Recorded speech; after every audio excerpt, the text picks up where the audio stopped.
3 days later, Jia feels at ease, knowing nothing bad will happen.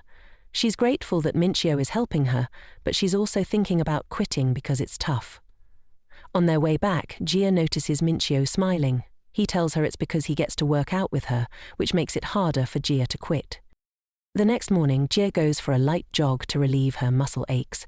At the track, a hooded man approaches her and asks if she's Jia. Shocked, Jia tries to run away, but since they're both out of shape and the man has asthma, they eventually stop.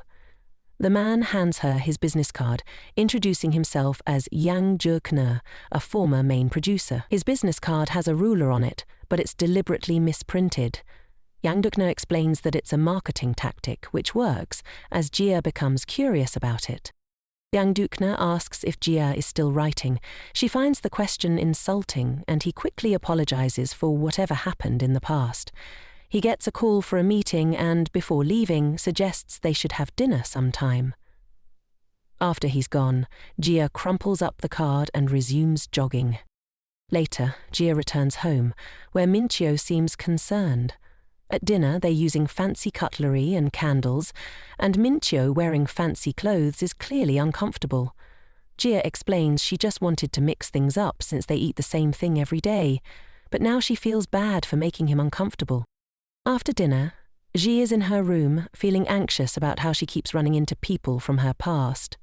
Suddenly, Minchio knocks on her door, dressed in a suit, and asks her for a dance. Jia tries to close the door, but Minchio blocks it. Reluctantly, she concedes, and they sit on the sofa. Minchio tells her that she was acting weird, so he wanted to cheer her up with a dance. Jia is confused, but Minchio explains that it's something people do in movies. Jia finds it romantic and asks what kind of movies he's talking about. Minchio responds, "Bollywood movies. They dance all the time, even when they're sad or in the middle of gunfights." He continues, saying that doing something alone can feel weird, but when you do it together, it becomes fun. So they might as well make this weird setting enjoyable. Jia bursts into laughter, recalling that she had said something similar. Then she suggests an alternative. Instead of dancing, they go to a barbecue spot for pork belly and soju. Minyo comments that they could have gone somewhere fancy since they dressed up, but Jia points out that there's fire right in front of them. She explains that dressing up and going to a fancy restaurant is normal, but going to a barbecue spot in fancy clothes is much weirder and more fun. Suddenly inspired, Jia picks up some greens and tells Minchio to say, "Ah." Minchio protests, but Jia insists he plays along. When he finally obliges, he realizes too late that Jia hid peppers inside the greens, and his funny reaction makes them both laugh. Afterward, they head to a karaoke bar. Jia is having a blast. She never thought doing something considered weird could be this exciting. However, she ends up having so much fun that she feels embarrassed. Minchio, on the other hand, remains unfazed, simply enjoying the moment. Jia thanks Minchio for hanging out with her, but he looks confused. She tells him she'll repay him for the night and suggests they head home. However, before they leave, Minchio grabs her hand and asks why she always has to have the last word. He says he has something to add, then gently places his hand under her chin, as if preparing to kiss her. In that moment, Jia is reminded of when she was 10 years old, watching a drama series. She had found kissing scenes embarrassing and once asked her mum why people kissed if it was so awkward. Her mum reassured her that it was normal, explaining that such moments often happen unexpectedly. Back then, Jia didn't understand, but now she does. She puckers her lips, ready for the kiss. But Minchio has other plans. Instead of kissing her, he picks a loose thread from her shirt that had been bothering him.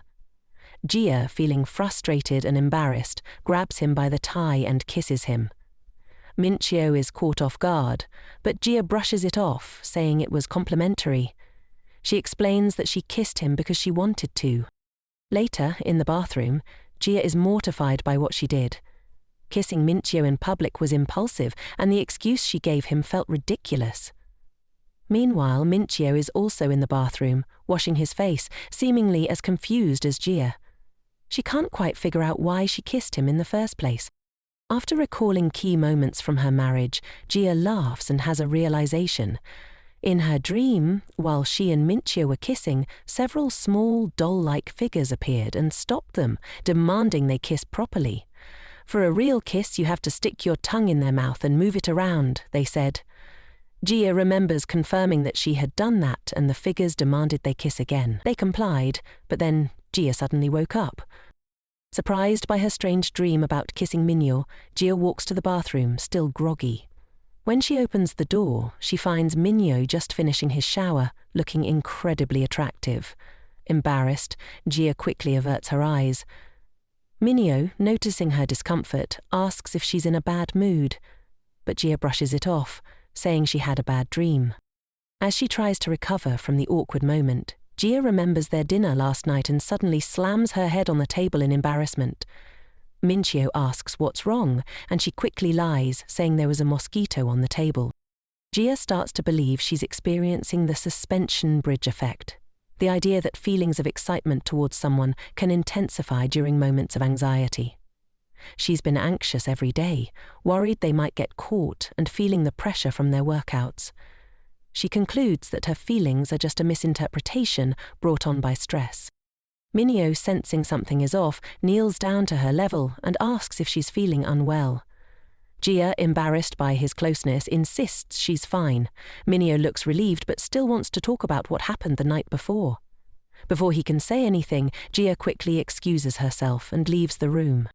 Later, at work, Sunyu notices Minchio's mismatched socks and jokes that he must have had a hectic morning. Minchio also remembers accidentally throwing away a full instant coffee packet instead of just the wrapper. As he sips his coffee, his mind drifts back to the kiss with Gia, and he finds himself unsure of what to do next. At the gym, Gia and Minchio's interactions are noticeably awkward. Although it was just an accident, the kiss still bothers Gia. She tries to read Minchio, but he doesn't seem visibly affected by it, which only makes her feel more uneasy. After stretching, Minchio suggests they do the bench press. Gia feels uneasy, recalling a video she saw of someone getting crushed by the weight. She insists she shouldn't try it, but Minchio reassures her, saying that while accidents can happen, he has a lot of experience, so she'll probably be fine. As Gia lies down on the bench, still nervous, she jokes, "If I get crushed, I'm putting your name in my will. They'll be dead anyway." Minio laughs and adds 2 20-pound plates to the bar, telling her it's only £60 total and that she'll do great. Minchio lifts the bar and tells Gia to give it a shot. Hesitant, Gia grabs the bar, feeling embarrassed. As she lowers it with Minchio's help, her heart starts pounding, and she grows even more anxious, especially because of how close Minchio is to her. Trying to push through her discomfort, Gia focuses on the exercise and starts doing reps on her own, determined not to let her nerves get the better of her. After finishing the bench press, Gia feels like their relationship is still the same, despite the tension between them. Sweating, she takes off her tracksuit, but Minchio quickly puts it back on her. Confused, Gia asks why. Minchio tells her that she might catch a cold. Gia playfully responds, "I don't want a cold, but are you serious? A thin jacket won't stop a cold. If it could, everyone in the gym would be frozen." She notices Minchio looking away and teases, asking if he's bothered by her wearing something too thin. In response, Minchio suddenly takes off his shirt. Gia, startled, tries to stop him, but Minchio asks, "Does it bother you if I take mine off?" Gia avoids answering directly, but Minchio continues, admitting that it bothers him when she does it. He adjusts her jacket, making sure it's properly on. On their way back, Minchio remains silent. Gia recalls how he's always been this way. When they were kids and Gia hurt her leg, Minchio insisted on carrying her home, even though he was shorter than her at the time. What should have been a 20-minute walk took them 2 hours, but Minchio was happy to help. Back in the present, Minchio tells Gia she did a great job today and encourages her to keep it up tomorrow. Gia, feeling happy, grabs his hand. Minchio, confused, asks why. Gia smiles and says, "You've got a problem. You can let go now." Jia ponders how things might have turned out if they had taken a different path or made different choices. The scene then shifts to Yenju and Yangduk having dinner. During the meal, Yangduk casually mentions that he recently saw Jia. Yenju, curious but cautious, asks who Jia is. When Yangduk describes her and what she was doing, Yangju quickly changes the subject, suggesting they eat before their steak gets cold. Yangduk, sensing her discomfort, realizes that Yenju may not have fully gotten over whatever happened in the past. The scene shifts again, this time to Sunu and Suan, who are sitting on swings. Before Suyan can say anything meaningful, she gets embarrassed and suggests they talk another time. Sungyu, frustrated, asks if he's too much for her. Suyan reassures him that it's not that, but admits she's scared of changing their relationship. Sungyu is the only person she feels she can truly talk to, and she's worried about losing that. However, Sun-Ye isn't satisfied. He points out that Suyan was the one who crossed the line first, initiating things between them. Sun-Ye then declares that he likes her, leaving Suyan no choice but to agree to go out with him. Now that Sun-Yu and Suyan are officially dating, their dynamic has changed. The car ride with Minyo feels awkward, and at the office, Sun-Yu seems completely absorbed in his work. He even skips lunch with Suyan, leaving their interactions distant and tense. By the end of the day, they say goodbye with an air of discomfort between them. After work, Sungyu and Suin exchange texts, and this cycle repeats until Sungyu realizes that their relationship hasn't really changed. It feels the same as before. Suin has a similar realization. They need something to break the pattern. One day, Suin texts Sungyu first and asks, "Do you have a sack?" She quickly realizes her typo and tries to correct it, but once again misspells it, typing sack instead of set. Embarrassed, Suin is flustered. Sungyu, trying to make sense of the message, calls her. When Suyan picks up, he clarifies that she probably meant to ask if he had a second to talk, and reassures her that he does. His kindness has a big impact on Suyan, who is silent for a moment. Sungyu, thinking he's messed up, is about to apologize when Suyan confirms that's what she meant. They make small talk, but Suyan still doesn't have the courage to open up, so she lets out a yawn. Sungyu takes this moment to compliment her voice. Before Suyan can hang up, Sungyu suggests they go on a date. Surprised but intrigued, Suyan agrees. Sungyu, eager, suggests they meet up right away, despite it being 11:38 p.m. Suyan, irritated, reminds him that it's rude to ask her to meet without notice, especially when she isn't ready. They settle on a later date. On the day of the date, Suyan arrives wearing a trench coat, a hat, a mask, and sunglasses to avoid being recognized. They decide to go to the movies, joking about the odds of running into someone they know. Then, to their surprise, they run into Jia. The three exchange awkward greetings until Jian notices Suyan and pieces together that Suyan had asked her for advice before. Realizing he was successful, Jian congratulates Suyan. Suyan, feeling uneasy, isn't sure how to react. Jia teases them, saying it's funny they're going on a date in broad daylight. They all part ways, but as they leave, Suyan mentions to Sungyu that she hadn't realized how close he and Jia were. Sungyu seems taken aback by her comment. Sungyu hugs Suyen, and just as the moment feels intimate, Minyo suddenly appears, holding a jar of Spaghetti Man branded tomato sauce, which is limited to 1 per customer. He doesn't seem to notice them, and when he leaves, Sungyu and Suyen awkwardly pull away, embarrassed by how close they were.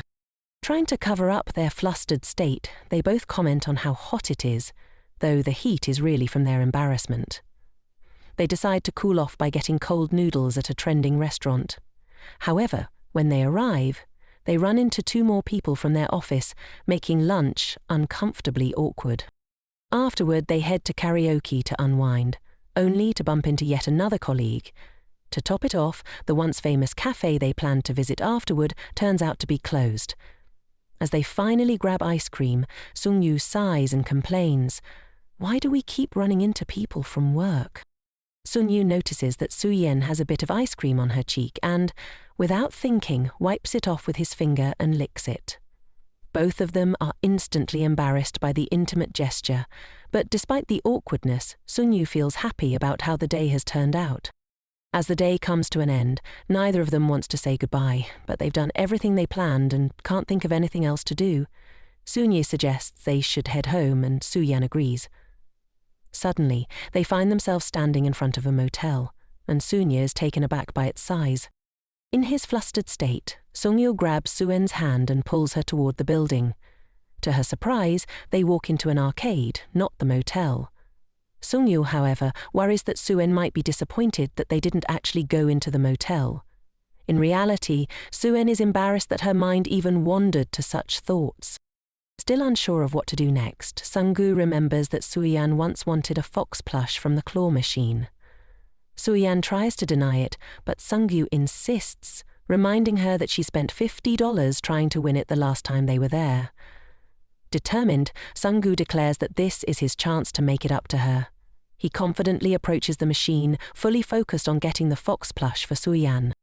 After spending $120 at the claw machine, the owner hands them a similar-looking fox plush. Sungyu is frustrated, feeling like he's failed. They couldn't do any of the activities in peace, and the day turned out to be the worst date imaginable. When they arrive at Suyan's house, Sungyu apologizes for the awful first date, but Suyan reassures him that she had fun.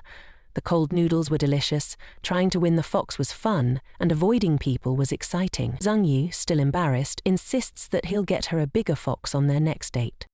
They part ways, and Sunyu heads home to his parents, where he declares that he loves them. Meanwhile, Suyan places the fox next to a bunny plush Sunyu had given her in the past, feeling content. At Mitchell's house, they're watching Spaghetti Man on the sofa. Gia is sleeping on Mitchell's lap. Earlier in the day, Gia had received a call from her family, and just before they were about to watch Galaxy Wars, she was almost spoiled, so she and Mitchell decided to watch a different movie. Gia, being on a diet, ordered a Diet Coke with popcorn, but the movie turned out to be boring. Gia wasn't enjoying it and felt guilty for suggesting it, even though Mitchell knew how bad it was. Later, back at the house, Gia decides she's going to watch a real movie. She tells Mitchell he can do whatever he wants, but he sits on the sofa and watches with her. As they watch, Mitchell munches on carrots and cucumbers. Gia finds it strange, but ends up mindlessly eating them too. They end up watching 3 movies in total. Now, back in the present, Gia wakes up from her nap on Mitchell's lap, embarrassed. She quickly moves away and asks how long she had been asleep. Mitchell casually replies, "About an hour." Gia, still worried, wonders if something happened while she was asleep. Gia asks Mitchell if anything happened while she was asleep, but he starts talking about the events of the movie, not real life. Gia realizes that the only time Mitchell has shown any emotion was when she asked him to work out. She comes to the conclusion that she's been dragging him into things without considering his feelings. Deciding to have a bit of fun, Gia lays down and pokes Mitchell with her feet, casually stating that she has long legs. Mitchell, confused, asks if there's a reason behind it. Gia admits there isn't, and in response, Mitchell decides to give her a foot massage. Without a reason either. Gia is shocked by the gesture but doesn't mind. She laughs, telling him that it tickles. But Mitchell continues, concerned about her muscles being tight. Gia starts to enjoy the moment, remembering that Mitchell has always been good at things like back rubs. However, the moment is interrupted when Mitchell presses her foot too hard, causing Gia to shoot up in surprise. Her face ends up right next to his, and for a brief second it seems like they are about to kiss. Before that can happen, Gia's foot cramps, and Mitchell begins to meow in response. Gia is confused, but Mitchell insists that the meowing is meant to scare away the cramp. Gia, now washing her face, reflects on how she's always the one feeling embarrassed. But what really stands out to her is that they almost kissed during the massage. Everything was aligning, and it seemed inevitable if not for the cramp. She remembers how Mitchell didn't seem to oppose the idea and wonders if he might actually want it too. As she continues to process this, Gia suddenly tastes something bitter and assumes it's cucumber, but she never ate cucumber during the movie because she doesn't like it. Then it hits her. There's only one possibility. Mitchell must have kissed her while she was asleep on his lap. Before Minchio leaves for work, Gia's mind is in turmoil, unsure of what really happened, or if she's just overthinking everything.